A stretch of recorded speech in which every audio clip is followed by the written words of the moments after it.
Hi, it's Jackie, it's Dunnock Studio, and we're going into part 2 of painting dandelion seed heads. And we're going to embellish this time.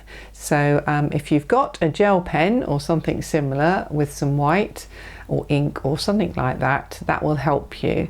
If you haven't, don't worry, just have a look and see if you like the idea before you commit to buying something.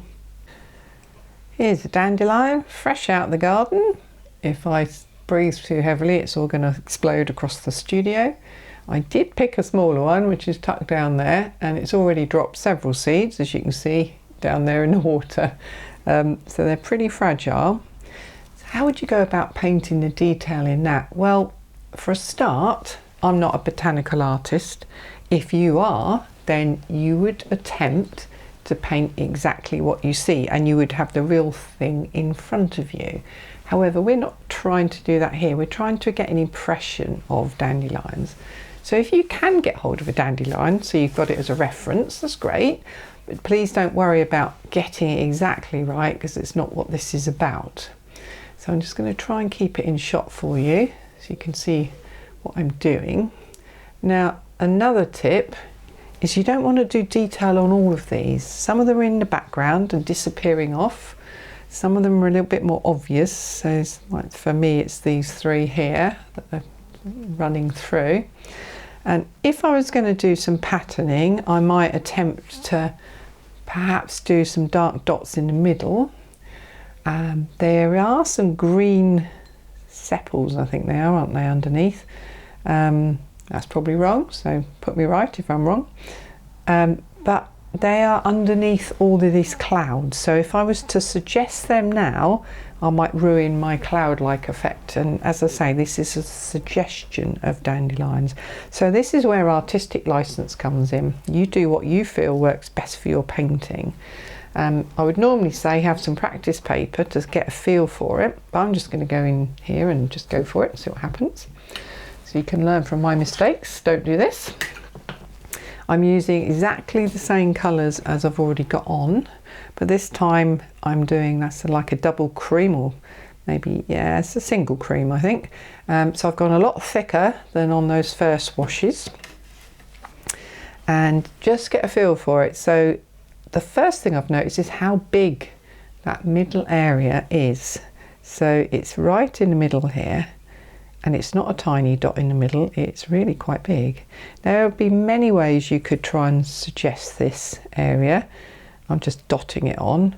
It has got a little bit of a pattern going on, as in they're all radiating out. So let's just change my mark directions, pick up some more amethyst, and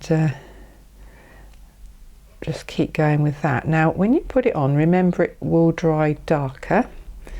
That is quite defined, but it's on the one nearest to me. If you think it's too defined, you're really thinking, oh no, I've overdone it, get your trusty paper towel, that very expensive tool you have, and just gently go in and dab it off. You don't have to dab the whole thing off, just something on it. You can always add some more depth later. So let's keep moving so we don't over fiddle. So remembering that this one, oh no, I nearly did the wrong one. So I'm now going to move over to this one, which is equally quite clearly seen in my painting. I haven't got a reference photo. I'm trying to avoid putting photos in front so that you use your artistic brain a little bit. And now that's not quite big enough, is it? It's really quite interesting how big that globe in the middle actually is that's holding those seeds. This is why looking at real things, if you can, is so useful. There you go. And they're looking a little, who thinks they look like an anemone at the moment? They do, don't they? So again, this is what you start to work out as you start painting. You think, oh, okay, it looks like this, it looks like that. It's about giving suggestions so it looks like what you want it to look like, or leaving it ambiguous so the viewer works out what it looks like for them. So you don't have to put any of this in if you'd rather leave them as they were. So this one's sort of a bit further back maybe, so maybe I'll take even more of that one off. Again, perhaps a bit more of that one off. Quite liking this. Now I am going to add a little bit into that one in the background, but before I add it, I'm just going to pop a drop of water on the side there, use what's on my brush and mix that in till I get a much paler, there we go, it's a little bit paler. We've gone back to tea consistency there. Do exactly the same thing, but this time I'm using a much paler wash. It doesn't look like it at the moment, but it is. And just popping that in. There we go. I'm just using a rigger brush. You can use a round brush with a nice point on it. You don't have to use a proper watercolour brush, just a small brush with a point would work. Now let's just try something else while I've got that there. Whilst that is damp, let's see if we can drag these out a little bit. There we go. So I'm just using a puddle of paint that's there just to drag out some shapes, or drag in.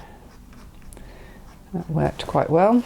Take that off because it's got to be paler. That's better, isn't it? So that worked really well as a suggestion. I tried not to go into that rim area where it's palest. Tried to keep that well away. So now I'm going to add even more water to that wash. And just do a very small simple one here, like that. This one may not need the scratches, but let's look and see. Just hints at it. And then take it off. Got to be brave, just go for it. Looking quite nice. And then let's do a watery one here. I've just stuck with the amethyst for this because I think that works really well. It's already in the painting. It's a dark colour, so I can get it really dark if I want to. And just suggestion of these seeds, just keep looking at the reference to make sure I get this area big enough. And then drag it out or drag in. Just by putting your stick into the same place, you're going to get the same colour dragged in and out there. They're nice and pale. See how quickly you can overwork it though. I think you can probably see that is you can end up just going a little bit too far. So just think about how much you want to put in. So let's try this one. Let's just hold the brush a little bit further away. Let's get some random lines in. I'm not going to go around the top end so much. I'm actually going to lift out as I go. There we go, it's not too bad. Let's put some in on this one. I'm actually going to add a bit more water to that. I don't mind if the brush jumps about a bit. I think it's good. Breaks up the lines.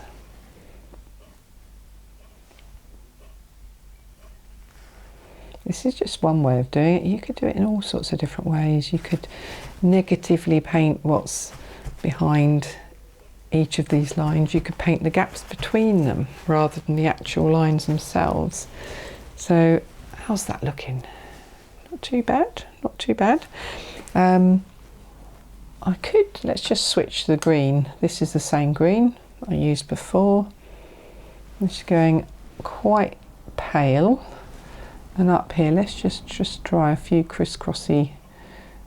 I'm just looking at the seeds. It's hard, you can't see what they look like really.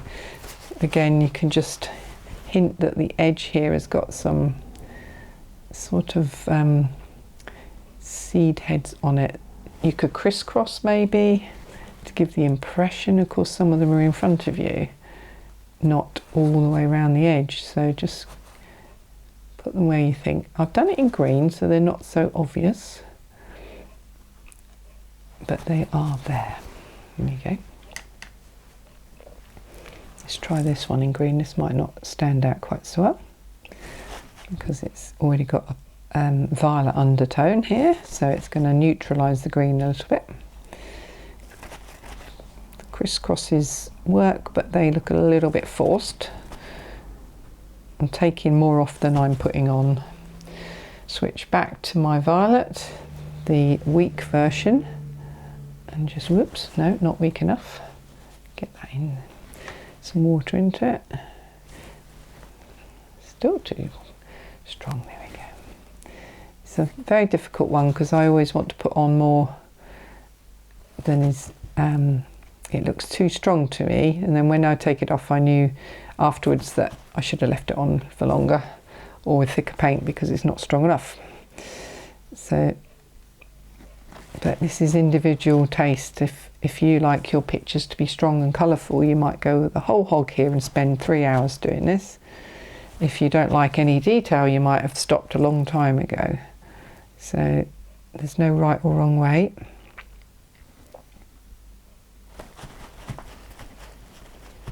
There we go. Feels like there's something there. Then once you've got that much on, I'm now looking through my camera lens, which gives me a better effect of what I'm doing or not doing. So I'm just going to put a few more dots into this one as if they're facing me, but I've got to remember there would be seeds in front of me facing me as well. And let's embellish a bit more on this one. As I say, you'll find loads of ways of painting the middles of these, probably some a lot easier than this, but this is just the way I'm going to try and do it today. There we go, dot dot dot, take off again, add a few more back in if it's not enough. Right, I think we're almost there. This one's annoying me because I did that stem on there earlier, which I'm not 100% happy with. Doesn't matter, but how can I make that less of a problem? Well, you can just go across it like this. You can imagine that this one hasn't had its full seed count yet, so it's just embellished with some crisscrosses with a hint of something going on down there, very little. Same with this one. We're not going to do too much to these.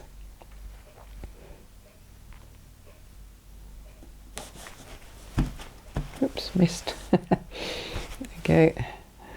And this one you could just try a little bit of this going on. Remember there's another one there. Right. Stop and look at what we've got. Lovely.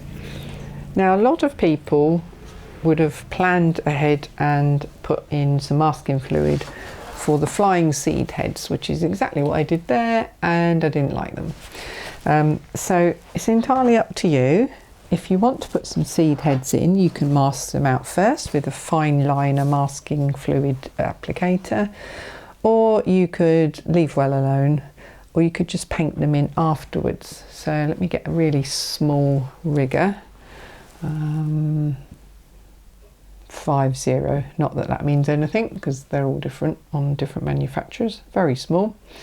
So I'll be terrified of using my amethyst on this, so I'm just going to go with green. And let's see if I just do some sort of shape here that looks vaguely like a flying seed. Yep, that'll do. Let's try in amethyst because I can experiment on this so you don't have to get it messing up your beautiful painting. So the amethyst is on yellow there, which means it's opposite on the colour wheel, so it will go grey. That looks quite nice, I like that. And let's have one of those. There's a blobby thing here, isn't there? So let's have a seed in front of it. Technical term, blobby thing. Just hints of that, then a stem, then a little bit thicker where the seed is. Now that looks way better, to me anyway, to my eyes, than those do. They just look wrong. They're too cut out. So because that's now going off into the light, I probably wouldn't do much more, but remember what I said about I need to go back and sort out that little scratchy shape that I've got in the wrong place. Well, guess what? Let's just turn it into a seed head. Just pick up some paint, it's a little bit dry. The longer you take painting, the more your paints dry out. gone back to the green for this, and then let's put an amethyst seed on it. Okay, maybe too much. Oh, maybe too much. Let's just go take that back. Yep, that'll do. Now I know I've overworking it now, so I'm definitely going to stop, get it completely dry, and then I'll just show you the gel pen should you wish to try it. So whilst it was drying, I could just see I needed some little hints of dots. This is just me looking at my painting, thinking what does it need, and yes, I'm fiddling now. You feel free to tell me off, but I've just added some dots, generally around the edges in green and in violet, just to give a little bit more of a hint of something on the edges. And I know I should stop, so I'll stop. So it's just given a bit of definition to these through here mostly. So then I mentioned a jelly pen, so this particular one is a jelly roll by Sakura. There we go. There are many jelly pens around and a lot of people don't like them, and I've never really used them, so I thought I'd just give it a try. So I'm going to just use this practice piece here to make sure my jelly pen is rolling. There we go. See, it's very thin line and actually quite tricky to see, so I don't think I'm going to overdo this at all.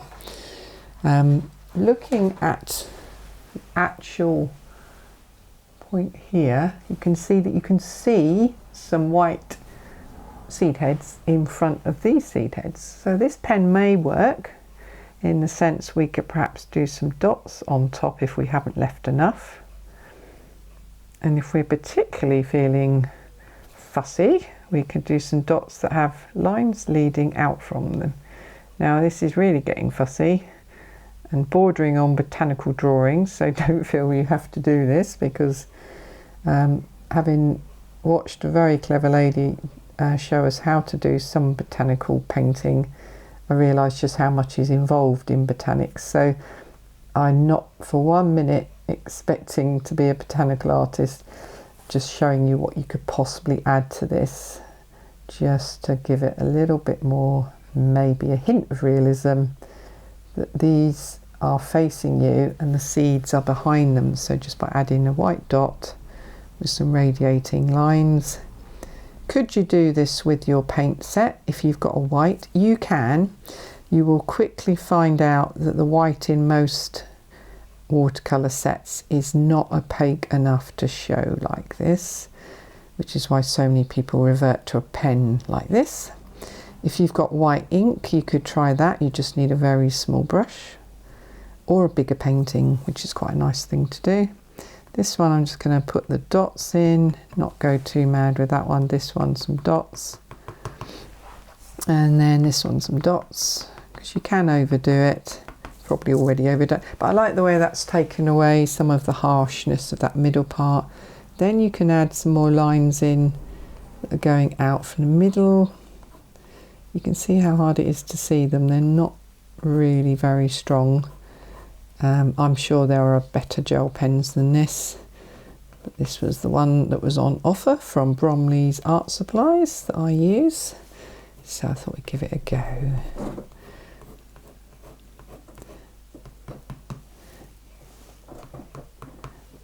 So I haven't got a cat walking around now, I've actually got a magpie on the roof, which is maybe what you can hear. So there's nothing like wildlife to keep you on your toes. So now you can just doodle away to your heart's content, adding what you want or what you think you need, and decide when you're ready to stop. You may think you want to spend hours adding embellishments. You could use this pen, for instance, to try a white seed against a dark background. That can work quite nicely. Let's put one over here, just hopefully you can see this. Just a little hints of them. That works quite nice. I'm going to have another one over here. And there we go. As an overall picture, it's working It looks quite interesting. There's a lot of texture in it. I'll probably put my signature here whilst I'm doing that bit. I've got a pen that's handy.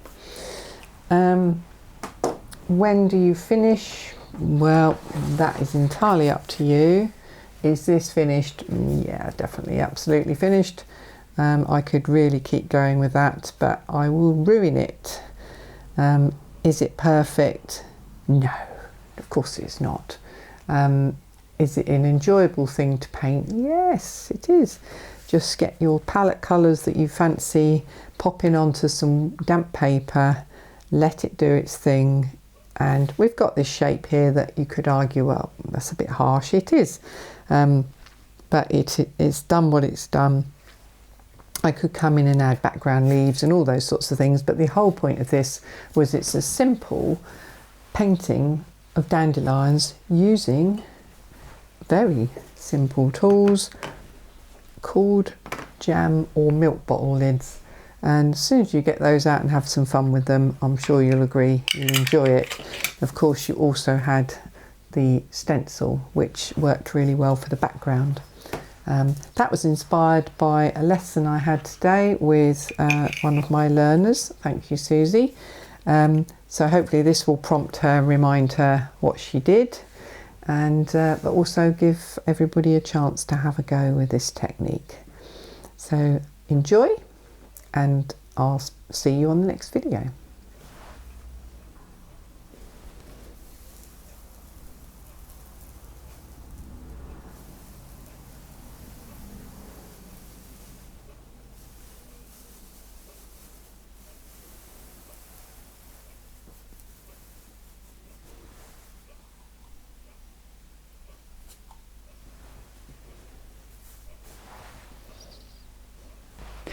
There we go, we've done our paintings, we've got our embellishments on, we've put a little mount around them to see if they look okay, and if they don't look okay, we can always, let's remember, we can cut that paper down, so you can always make some abstract shaped cards, etc., and not waste the painting if it didn't quite work out for you.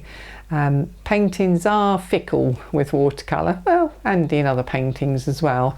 Don't expect everyone to be a success, but enjoy the process. I really hope you enjoyed this one. Got any ideas for how you would have done the embellishment, then please tell me, pop a note in the comments below, and hopefully see some of you on the next video. See you soon. Bye for now, and happy painting. Bye.